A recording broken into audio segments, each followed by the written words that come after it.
మనం మన జీవితంలో ఏదైనా ఒక దాన్ని పర్మనెంట్ అనుకుంటే మనం చాలా రిలాక్స్ అయిపోతాం కదా. ఫర్ ఎగ్జాంపుల్, పేరెంట్స్ తన కూతురికి మ్యాచెస్ చూసేటప్పుడు ఏదైనా ఒక గవర్నమెంట్ మ్యాచ్ వచ్చిందనుకోండి, అబ్బో!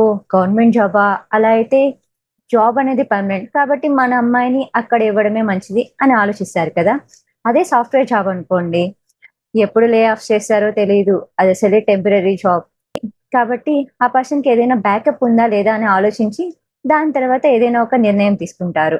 సో, మనకిక్కడ అర్థమయ్యేదేంటి? ఏదైనా ఒకటి పర్మనెంట్ అంటే మనం చాలా రిలాక్స్ అయిపోతాం. అదే ఏదైనా ఒకటి టెంపరరీ అంటే ఫుల్ టెన్షన్ పడిపోతాం. అసలు మన జీవితంలో పర్మనెంట్ ఏంటి? శ్రీకృష్ణుడు అసలు ఏం చెప్తున్నాడో మనం ఇప్పుడు తెలుసుకుందాం. అంతవంత ఇమే దేహాః నిత్యస్యోక్తాః శరీరిణః అనాసినో ప్రమేయస్య తస్మాద్యుధ్యస్వ భారత. ఇక్కడ కృష్ణుడు ఇలా చెప్తున్నాడు.